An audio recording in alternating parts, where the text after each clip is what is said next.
Hello and welcome to the Tennessee Informer. Thank you all for joining us tonight. After the George Floyd riots in 2020, the left started targeting monuments for destruction that they claim were monuments to white supremacy. Confederate monuments have been the main target and have been destroyed by Marxist thugs. There have been legal battles as well, and no city in America has been targeted as much as Richmond, Virginia, and Virginia in general. But this destruction is not a grassroots movement, and they will not be content with removing just Confederate monuments. This is part of a larger problem and part of a Marxist plan for destroying our culture and our country. Today, our guest is McLean, a founder of the Virginia Council and former vice president. She joins us to tell us the threat we are facing. Thank you for joining us today. How are you doing? Doing great, Dave. Thank you so much for having me. Well, it's good to have you on, and we got a lot of important ground to cover. I've been looking forward to this because a lot of people think it's just statues, but it's a whole lot more than that. Now, in addition to being a founding member and former VP of the Virginia Council, you also founded the Hunter Classical Christian School. You serve on the board of the Jefferson Council Alumni Free Speech Organization at the University of Virginia. Also very involved in the legal fight to save the statues. You're a busy woman. I'm a busy woman. But I feel like, I guess this week with Charlie Kirk, we all have to get out and do what we can do because we are under attack. And it's been a really sad week with his assassination. Yeah, they destroyed statues, but they want to destroy people as well, like Charlie and like us. I mean, that's their goal, and we can't kid ourselves about it. So how did you get involved in all this? Well, I guess it goes, I had a grandmother that was an artist. My parents, our whole family loves history. We've been in Virginia since 1641. Wow. I enjoy history so much. I paint, I sculpt. And I wrote my doctoral dissertation on the monuments on Monument Avenue in Richmond and Petersburg after the war between the states. So that really was such an education. I was able to go to the libraries here and read the firsthand primary sources, letters, from Lee and his wife back and forth, and so many of our generals and all the parades with each of the monuments being raised. That just how you bring a monument up, all the bake sales and bazaars, and it's just such an effort at a time when the South was decimated and hardly had two nickels to rub together after Lee surrendered at Appomattox. They were funerary and memorials to men, brothers, fathers, sons. It was family, and when you lose someone for a cause, which has now, I believe, there's been a lot of perverting and flattening out of the history. It was a much more complicated time. And you have to go back into Congress in the 1850s and understand wool prices and cotton prices and the first Constitution, which I think in your previous guest, you were talking about the original Constitution. Yep. And how each state was its own country. So I just began digging. I've always loved to dig into things and go deeper with the history. And when the 2020 mess happened, it was just heartbreaking to have done all the research about how all these, men and women's groups came together to honor the different generals, and then to see them all taken down illegally and then put in the sewer here in Richmond. Yeah. So I come to it just as an American girl that loves history. So the United Daughters of the Confederacy put up a lot of these, right? They did, and we're very grateful for that. And there's so many beautiful pieces. In Florida, there's a wonderful group, Defend Arlington, and they've been defending statues down in Tallahassee and St. Augustine and Jacksonville and all throughout the South. There's so many Minutemen that have come down from in front of the courthouses. What I believe is that, and we'll get into more of the causes, and we were warned in 1970 and in the early 80s that some of this was going to come, but people didn't really realize it. Who warned us? Well, there was a KGB defector named Yuri Bezmenov. So the Bezmenov plan, Oh, he got out. He was a Russian. He was trained, and he came over, and a man named Edward Griffin interviewed him, and there they are, right right. there. And so the idea was the attack on history here in America was to destabilize our country. You had to detach us from our history, demoralize the people, which led to destabilization, and then the whole goal is to destroy not only the history, but it makes it easier to take over the country and change it. And these are the four stages that you just put up there. And so the first thing we saw it back in the 60s, just all of the cultural norms that Right. really were American began to change. And it was the long march through the institution. Antonio Gramsci, yes, to this slide shows the four stages. First stage, you demoralize, you make people ashamed of their country and not proud of their nation, undermine the Judeo-Christian worldview, which I believe is the real threat. The communists have to eliminate the traditional family, and the religion, and just take the Constitution. That's really it's a war, a three-part war. Well, they've been working on all three of those for a long time. They really have. And I think that we've kind of ramped into, and some of the phases interact. They don't go exactly at the same time, but more or less they build one stage on the other. And we had Khrushchev banged his shoe on the desk and said he was going to take us down without a shot. And then they float memes like, "Oh, if you believe in a conspiracy, but communism is a conspiracy, then you're not clever, you're not smart. If you're just believing in a conspiracy theory." Well, the fact is that is a disarming thing it gets people off connecting the dots and really realizing there are people that have an agenda. Let's go back just a little bit. We talked about the march through the institutions, Gramsci, and they've really taken over. And this goes back, I think, really in this country, I want to say the 30s.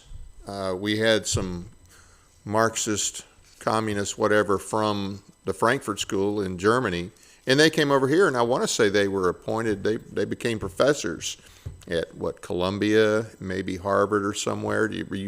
I think that's part of this. And then just the whole school system, the education system. Yes. One of the goals of that has always been, and granted they did it slowly, they didn't do it all at once. I mean, if you look back when I was in school, and certainly when our parents were in school, they weren't really pushing the envelope as much in those days, anything like they are today. And the history was still probably somewhat more intact than it is today. Right. Definitely was not anti-American. You couldn't have gotten away with that in the 50s and 60s or even 70s until a little later on. But they have marched. They have. I would say they probably control or have serious influence in all of our institutions. Indeed, they have. Well said, Dave. The education system, whether it's Howard Zinn's history, the people's history of the United States, which is really a Marxist history book, is used all across our nation. We have revisionist historians like Professor Edward Ayers, who lives here in Richmond, and he's involved with the Society for Social Studies, but it's a twisting and a distorting, and basically the entire Judeo-Christian worldview that really underpinned what our founders gave us, going back, the whole great conversation. That's why I founded a school with classical Christian education. I believe that is the answer. And we're so lucky that Pete Hegseth understands that and sends his children to a classical Christian school and wrote the book, The Battle for the American Mind, with David Goodwin, which I highly recommend. Okay. Well, now, and so I think it goes without saying these people, the Marxists, are not going to be happy with just getting rid of Confederate monuments. That's right. That's in their mind. That's the low hanging fruit.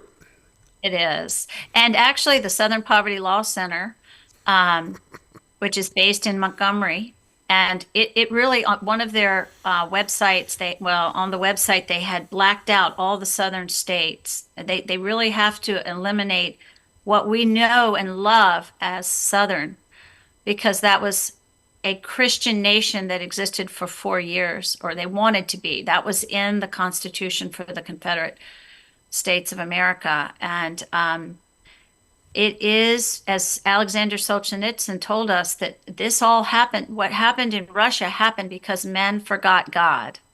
They Right. forgot Jesus Christ.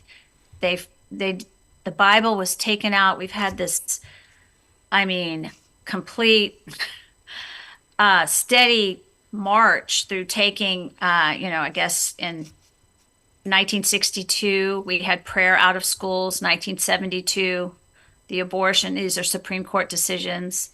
And it's just kind of continued to shred the very things, there we go, that um, we call American. And so we do have some Paul Reveres out there that are really understand this and are getting their word out. G. Van Fleet, who wrote this book, I think everyone should try to get that. Mal's America. She's a Loudoun County mother who experienced the whole woke revolution. She was a little first or second grade girl growing up in China, and Wow. overnight, everyone was divided into oppressed and oppressor. And her family, there they go. Okay, very good. She's a wonderful speaker. We're bringing her to the University of Virginia on the 25th of September.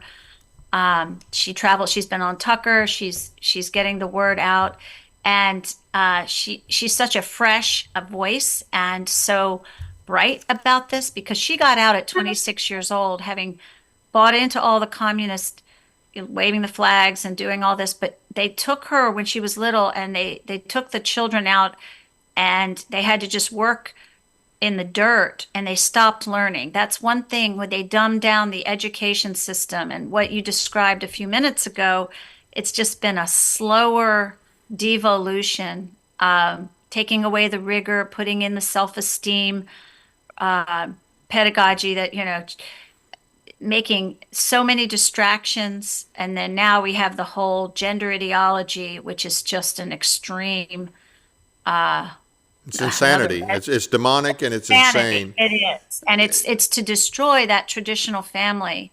Our children, they're after our children. That's why the statues are coming down.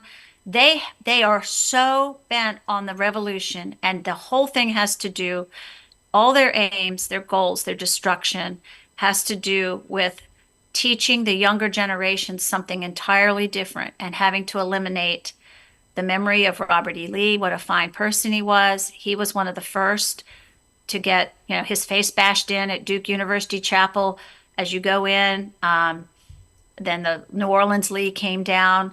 I couldn't believe it because having read and held his actual letters, and, I have family that went to Washington and Lee, and, been at the chapel. They took his, where his body is now cut off from view. They do not want these stories for all your audience. They don't want your children and grandchildren to know what really happened. Right, right. And Lee was a hero. I mean, after the war, he was a hero to, not just people in the South, but there was a lot of people in the North that respected him, and he was respected throughout our country up until the last few years. Right. And I know many people have been taught to hate the wrong thing. There's something called odoro amare.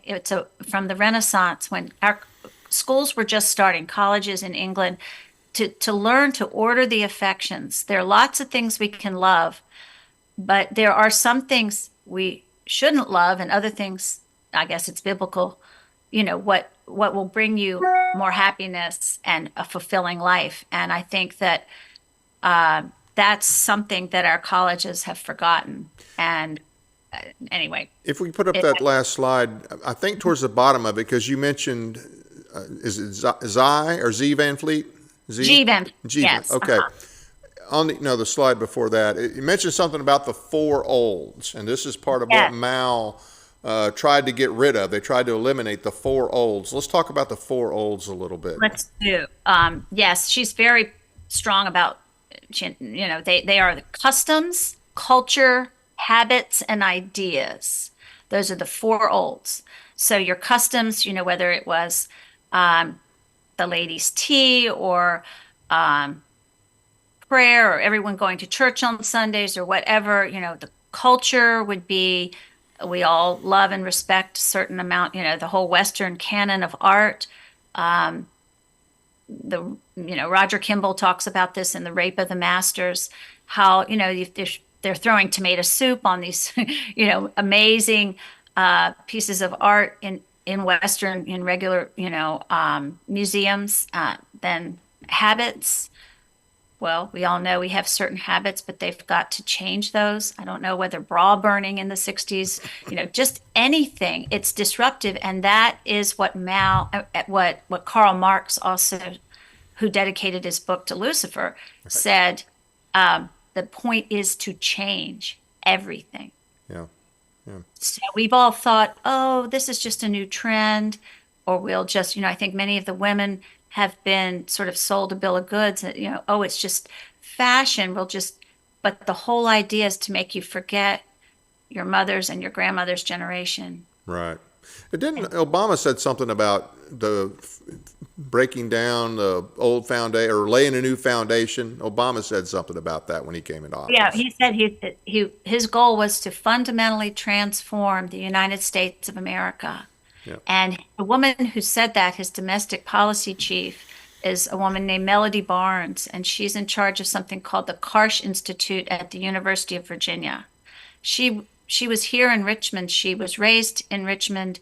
She did her graduate work at Chapel Hill, and it's terrifying. She uses the collective. She got 2 Emmys for the 2020 graduation at UVA because she used the word collective all the time, and or more, and they have infiltrated. Some of the tactics are, one of the main ones is to infiltrate organizations, right, very, and they bring in, they being anyone who is a part of this new worldview.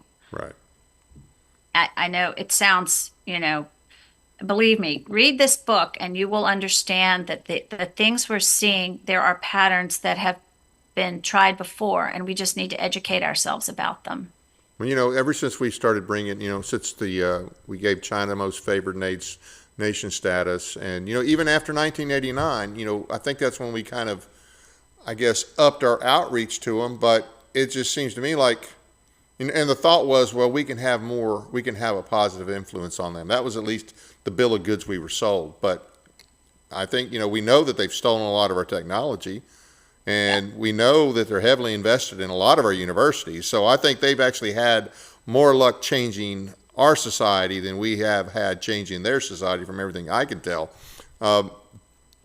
There was something else that, well, maybe that train will come back around again in a second. But what was the reaction in Richmond? I mean, Richmond is probably like a lot of other southern cities. It's had a second and third, and possibly a fourth Yankee invasion Yeah. over the years. But what was the reaction of the people? I mean, it was everybody just, oh well, they're tearing It the was the statues down. strangest thing. I cannot tell you. It was, many people who lived here just were shaking their head because Richmond is close enough to what's called the river, which is, a whole series of creeks and bays, and, Chesapeake Bay, Rappahannock River, Piankatank. There were enough people that maybe some of the old guard would have a second house, but the whole 2020 situation was like Portland. It was like Chap or Chad's, that zone that they had Right, in right, Portland. yeah. It was much of it was gathered around the Lee statue. People that didn't live here. I went down and saw, yes, there you go, Florida license plates, people from Oregon, people from all over, and then big, slats of wood were delivered there, big flats of water. This was it wasn't really an organic thing. I think maybe the engineers behind it were, because there'd been a lot of talk about Monument Avenue over with the whole museum apparatus here. I believe we have been invaded. There you go. That's the Howitzer Monument down. And it's just tragic. Matthew Fontaine Maury, who was sculpted by Frederick William Sievers, he also did the Jackson monument, but he's got green paint down his face. There you've got the Jeb Stuart statue, which of course, was erected in 1907, and along with the Davis. Davis was the first to come down, and he is now displayed in the Valentine Museum, which is named for the artist that did the sculpture of Jefferson Davis. And he has the curator there, Bill Martin, insists that he needs to still have the toilet paper noose around his neck and all the paint.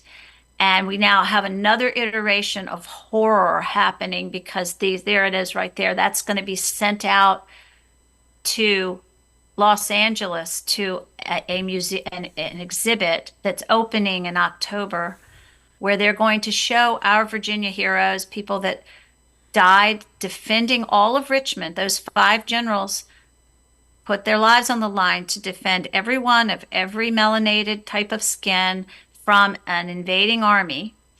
That's what we call the boneyard there. You see pieces of the Soldiers and Sailors Monument, that's Jeb Stuart's plaque that was on the front of his So, statue. so was this a mob or was this the city taking it down? Well, the city did. Mayor LeVar Stoney, it was because the mob was there, and then someone put a rope around Davis and pulled him down.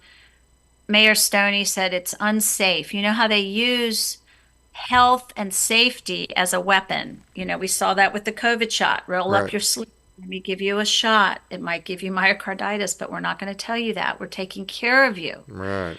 These deceivers, if we don't get back to biblical truth and to Jesus Christ in our schools, and that's why I believe starting a micro school, homeschooling your children, exiting the public school, or making sure you're all over your public school and you know who the school board is and you know who the teachers are. I mean, I'm sure there are very dedicated teachers and some fine schools, but there are so many agendas that come from the top. Yep. I don't trust the public schools anymore. Well, let me just say this because I live in a small county in Tennessee, and I didn't grow up here, but I would say in this town, most of the people, for instance, my kids live here now, so their kids are going to school, and some of the people that they went to school with are being taught by maybe the people that taught them or people that they went to school with.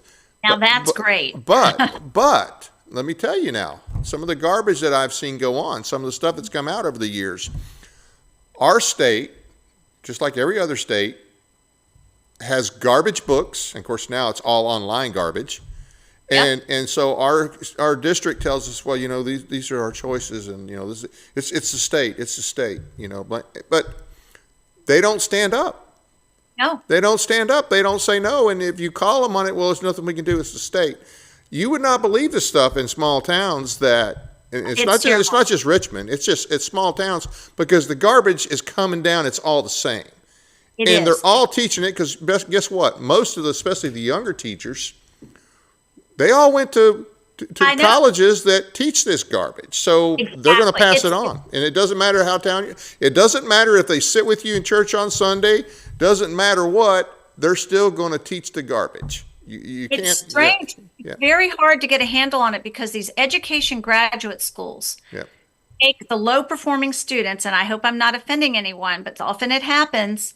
I have friends and I hired teachers for my school, and I was forced after a while to try to get the retiring teachers because they remembered more about how to discipline a child, how to really teach. They got into it because they loved the children. Right. They could have fun. They were there've been so many ridiculous programs from Columbia Education Graduate School, Harvard Education Graduate School, and the Yep. head of UVA, Jim Ryan, I'm actually very glad he's not there anymore. He led Harvard's Education Graduate School. Well, how do you move huge swaths of people away from their traditions?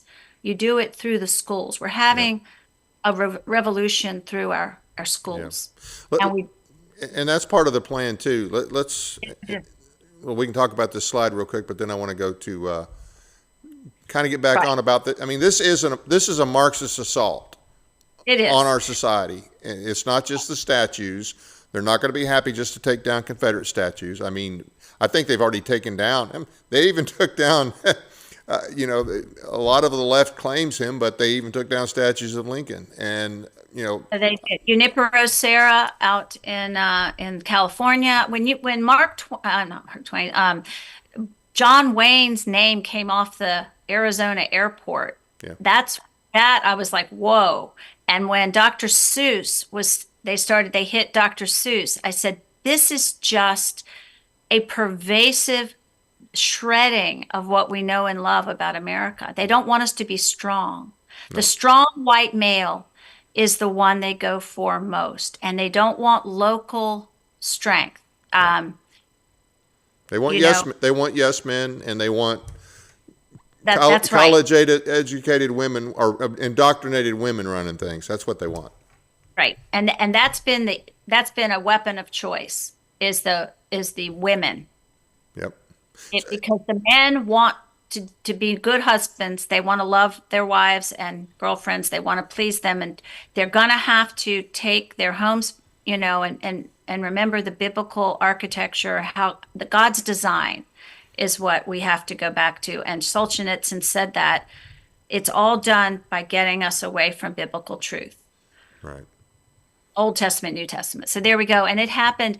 So as G. Van Fleet witnessed, they took the churches or the Buddhist temples, they burned. You see there in the left slide, old, very revered Buddhist statues were burned. Anything was changed. All the little boys and girls, they got the same haircut. They had to wear the same little shift. You could hardly tell boys from girls. Just like we've got the gender confusion now. Yep. It's a plan. That's what I want everyone listening to understand. This isn't just, it's like, Target's doing this now, so we'll just go and that's something new. It's all really thought of. Right. And there really is a central planning that is trying to shred us. And that map shows all the statues. Look how so many are in the South. So the Confederates were the low-hanging fruit, and they have to change our southern region and take away our traditions and things because of the Christian element that was mainly here in the South. People were had much, and the Southern soldier. That's why the Reconciliation Monument in Arlington National Cemetery is a very important thing for your audience to understand. I hope everyone will call their Congress critter, as a friend of mine calls it, their congressperson, and encourage them to restore that. Pete Hegseth said that that's going back, but now we have leftists in Congress putting in amendments, something called the Strickland Amendment, so that no federal money will really be allotted to restore that. And that's a grave marker, and grave markers were. Yes, great. The Arlington, they need, well, like even here in Tennessee, our governor allowed and our legislature allowed the statue and gravesite of Nathan Bedford Forrest to be removed in Memphis. I mean, it's fortunately it didn't have, it wasn't destroyed like those statues in Richmond, and it was moved to his boyhood home. And it's in a good place now. But the fact that they would do that, I mean, they'll desecrate graves. It was grave desecration when they took down the Reconciliation Monument. Yeah. They're going to put it back up, but like you say, do you know when that amendment comes up for a vote, or has it already been voted on? Well, it's already passed. See, they snuck it through the House. We didn't get enough people. There wasn't. We've got to watch because the rhinos, the Republicans in name only, Right. many of them that don't have any understanding of the full history, nor do they care. They're holding Southern seats. Right. They're under, Republican. They haven't fought for that, and that's really, really wrong. Why would anybody? And even Charlie Kirk made a statement. It's part of healing. You don't destroy someone's heritage or grandparents. Right, right. It is a sick thing that's going on, and I think the left really saw that he was speaking truth, and that He was speaking truth on a lot of things, and that's why they had to get rid of him. yeah. So there's Alexander Solzhenitsyn, and the Gulag Archipelago. We have been warned.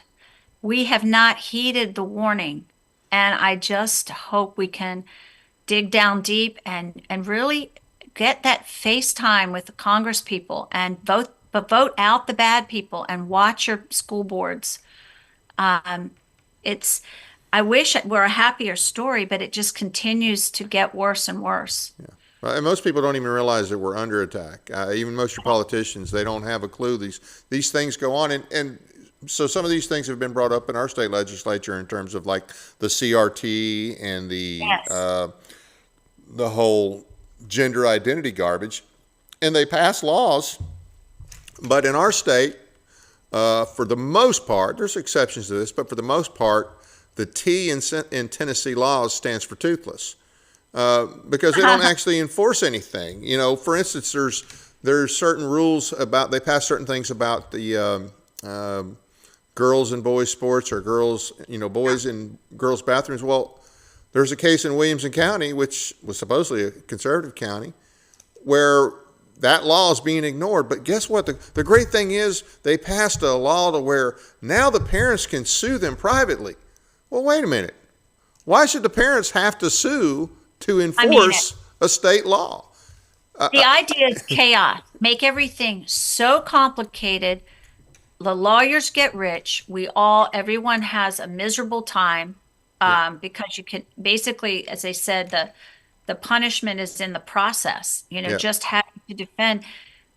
We need local strong men like yourself, or we need to get back, and the men should not be cowed because it's serious. And I don't know. I think we really have to educate each other, and it's about adult education and having dedicated conversations like Charlie Kirk recommends. Yeah, like I say, he was an amazing guy, and he is. We need more. We need more people Now, like Charlie Kirk. Tennessee has a gifted man, James Lindsay, who talks about. Oh, has the new discourses, his bullets, how you fight woke. He's a mathematician who is you should have him on your show. I know the name, but I don't. I'm Yeah, not he all that familiar critical with it. critical theory, I think, was his book, one of them. Okay. So he really drills down into the DEI and the language, how the left uses language, Yep. and how clever they are. So he unpacks that beautifully. And I see this in all. It's not. I'm sure it's in the schools. It's in the colleges, but it's in business too. It's in other government agencies, and they haven't got rid of all of it yet. Matter of fact, it's so ingrained. That's another thing that you see with this Charlie, with what happened with Charlie Kirk.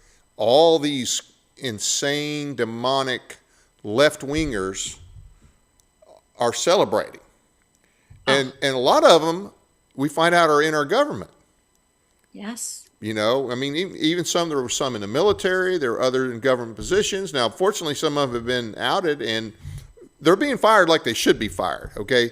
And no, that the First Amendment does not apply, okay? First Amendment just says that, the government shall make no law restricting free exercise of speech, religion, so on and so forth.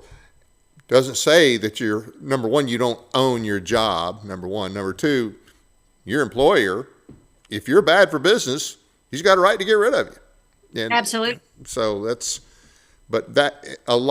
shows how bad it is, because you see them from they're in all different categories throughout our government. Well, I'm wondering It's if there's crazy. not, with the human resources management, that this revolution has somehow been, people are selected and recruited in a certain way because it just does seem so pervasive. Well, I'm curious about a lot of these so-called leadership programs, and I'm sure Yeah. they have it in Virginia. They got it, like we'll have in Tennessee, leadership Clarksville, Mm. leadership this, leadership that. I haven't gone to it. I've read a little bit about it, but I'm betting you money that there's Oh, yes. some left wing ideology in there as well. I guarantee you. I've seen signs to do it. Mentor, and up in Bethesda, Maryland, I walked down their main street once, and in windows, I saw just encouraging young people to come and, like you say, get trained. So, So, what is the status of any of the current lawsuits? Are they well, all we have a lawsuit to hold against the city of Richmond because what was done was illegal. It was lawlessness, and I would love any help that anyone could give. We've got a great team, a wonderful case. We try to also stop these statues from being sent out to Los Angeles, where the place was burning, and the mayor Karen Bass didn't really take care of even her people during that situation. But there's an exhibit. They're not really monument protection laws out in California. So we filed a temporary restraining order in June, but we see how our legal system is being manipulated. We really weren't given even a chance to say when the hearing would be until August 16th, and then they said, "Well, you come back and really have the hearing on the 26th of August." And at that time, because we had not put the Black History Museum on BHM on the case, we were just suing the city of Richmond because it's our understanding that the city of Richmond really still owns the monuments. This was not done in a legal way. Long story short, we are still in the fight. We need help with funding that. So if anybody would like to go to www.thevirginiacouncil.org I think we've and got give that website. whatever, $50, $100, it would really help. I've had to raise a lot of money for this lawsuit. I was glad to do it. We have a fantastic plaintiff, Shenandoah Valley Battlefield Foundation. They care about the hallowed ground where so many of our Americans gave their lives. And this just is not, this is American history that needs to be defended. First statues, then people. Right. Okay. And we need to know that our children could, they don't have to be in the middle of Richmond, although I did love Monument Avenue with the horses and all the transportation and all the horses that helped build Virginia. I thought it was wonderful to have them there.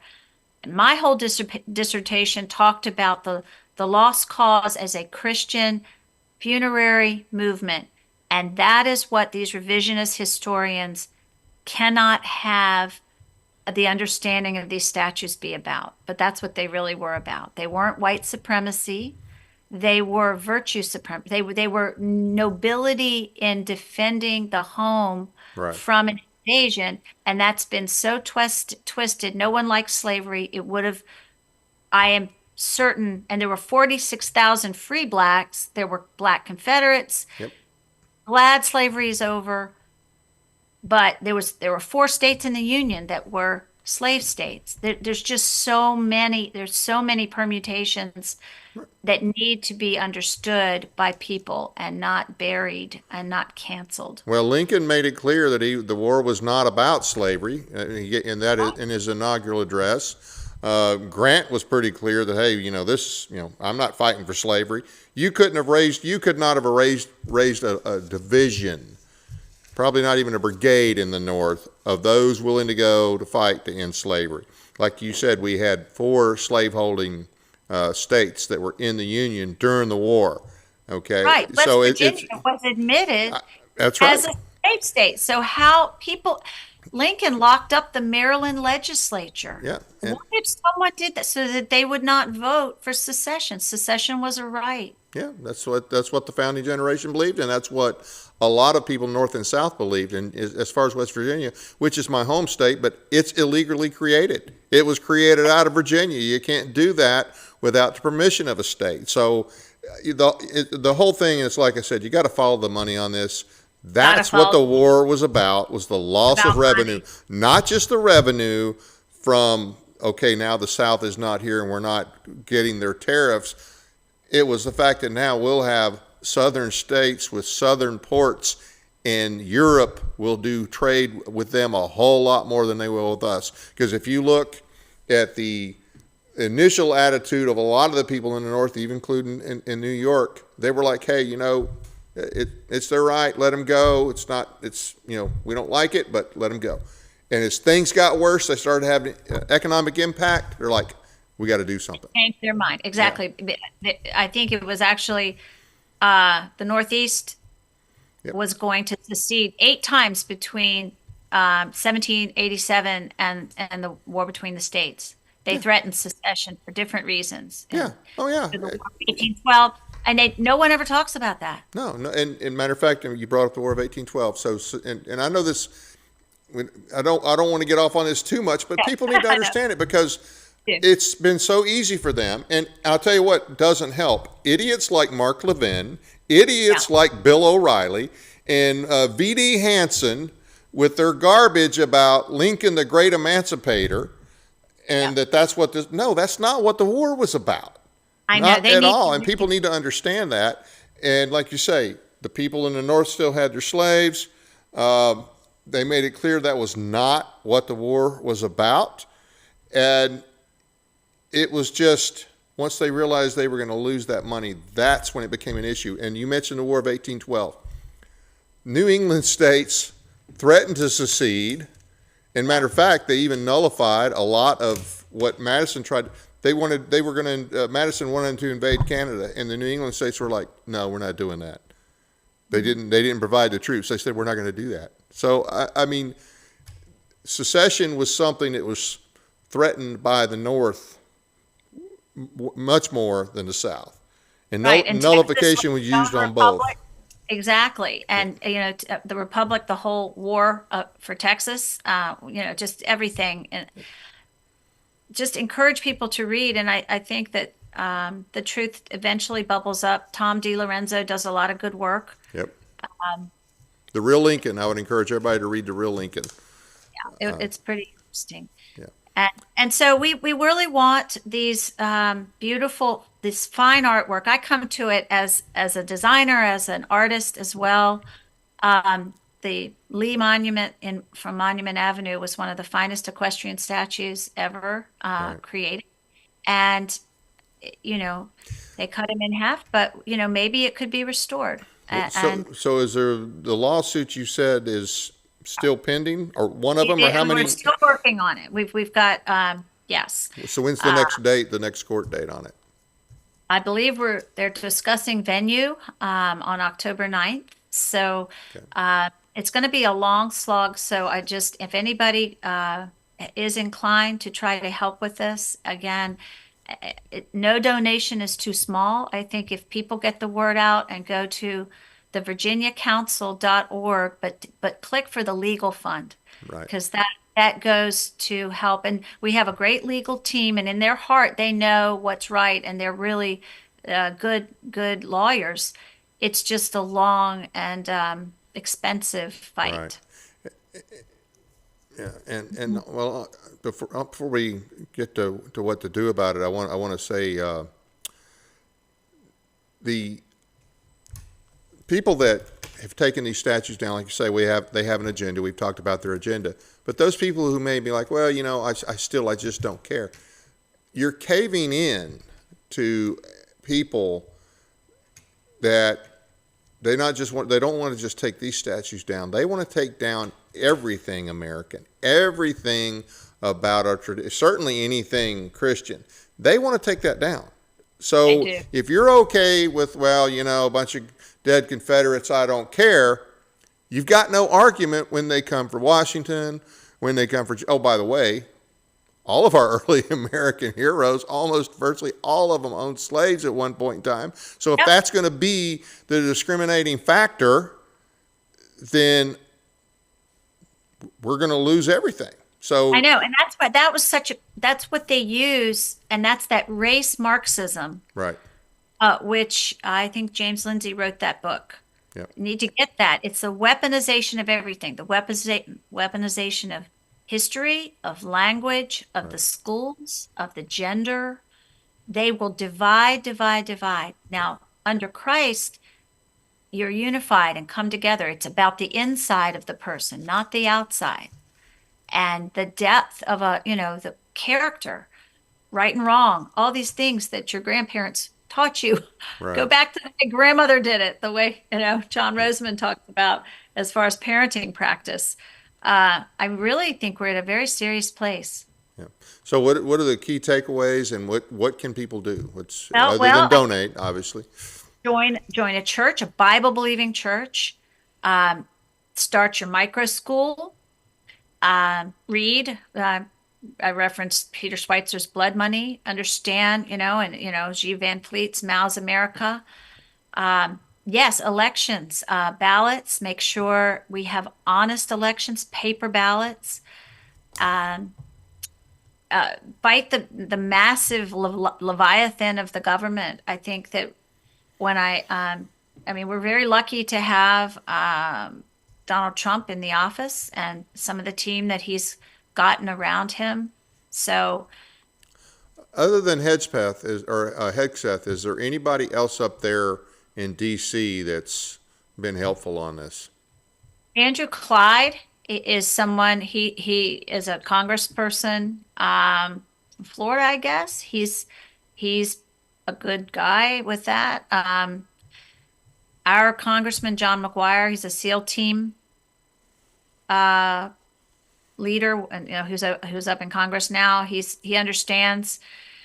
Defend Arlington is a group. They're always watching what's happening on the Hill. They have a lawsuit as well. But as far as Hegseth has been the best. He's the Right. new Department of War, I guess.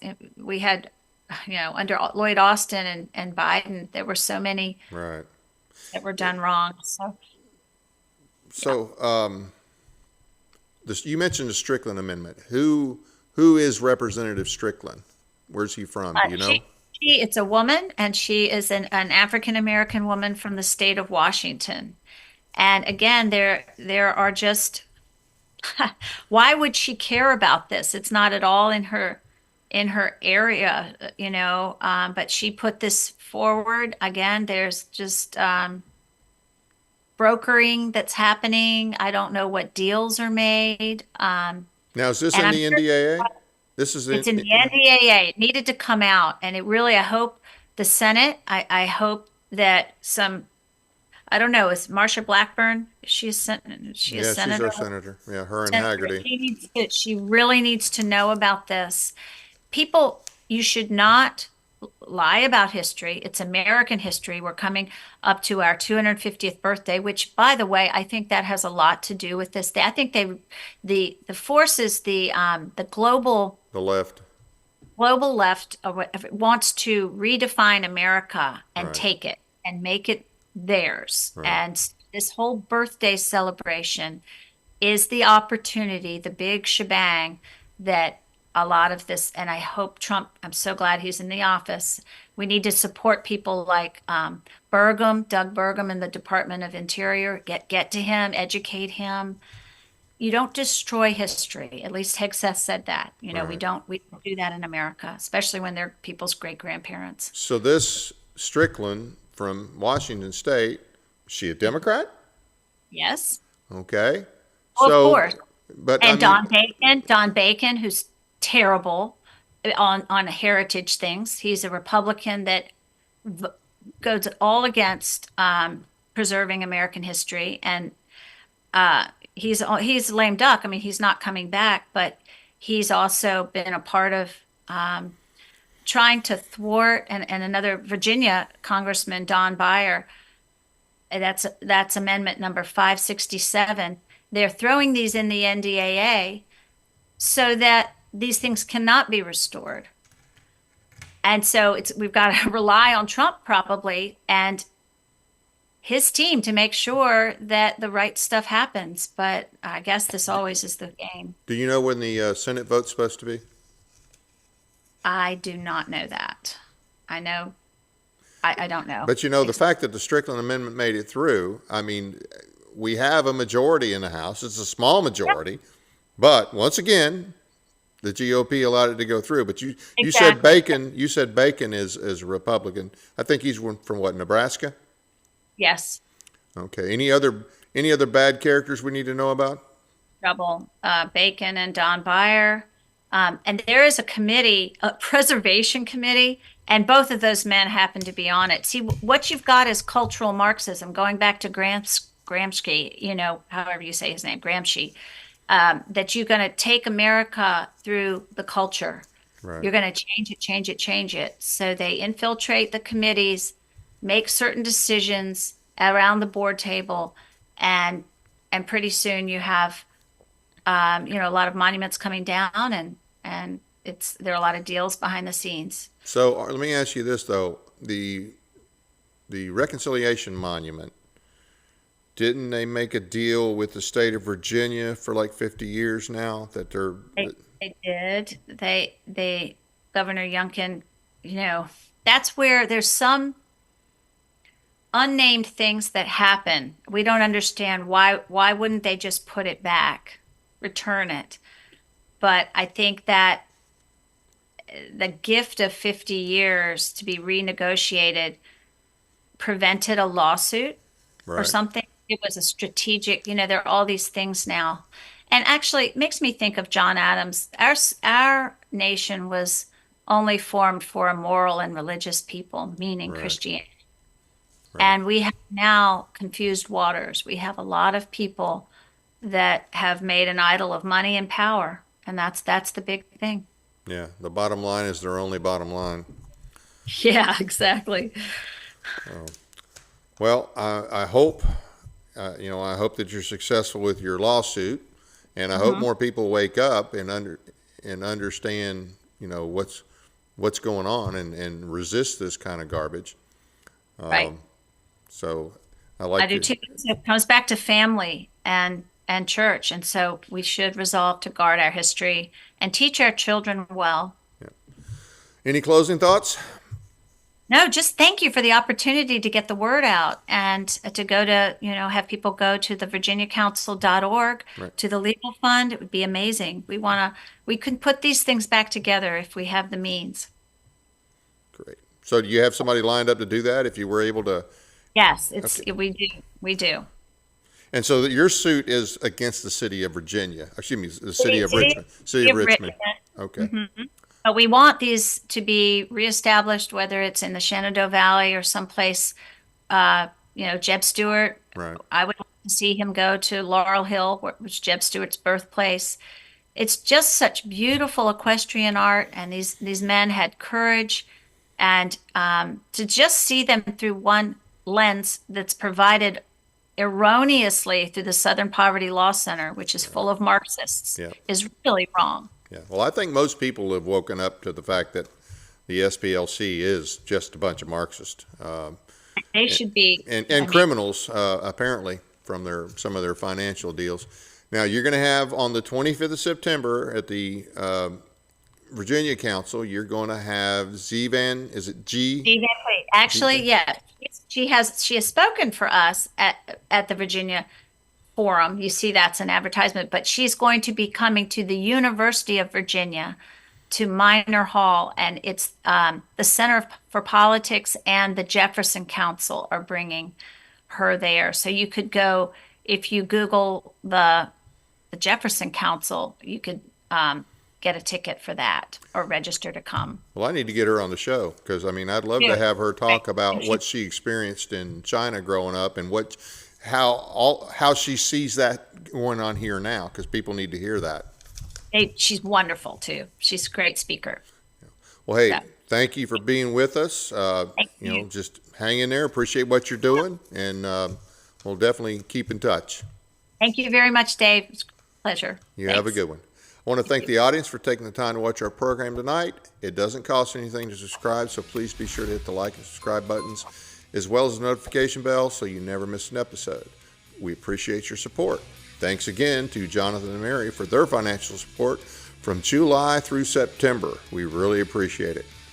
Check out our audio podcast on iHeartRadio, Spotify, and other platforms as well. Sign up for our weekly newsletter at our website, teeninformer.com. Find and follow us on Facebook and Twitter.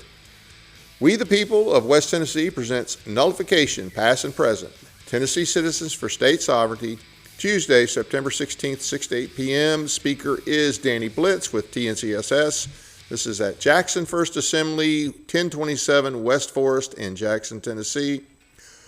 Wednesday, September 17th, Constitution Day, a meet and greet with gubernatorial candidate Monty Fritz from 6 to 9 p.m. at the Keystone Resort, 150 Clubhouse Drive, Loretto, Tennessee. RSVP by calling 931-446-7873. That's 931-446-7873, and I will see you there.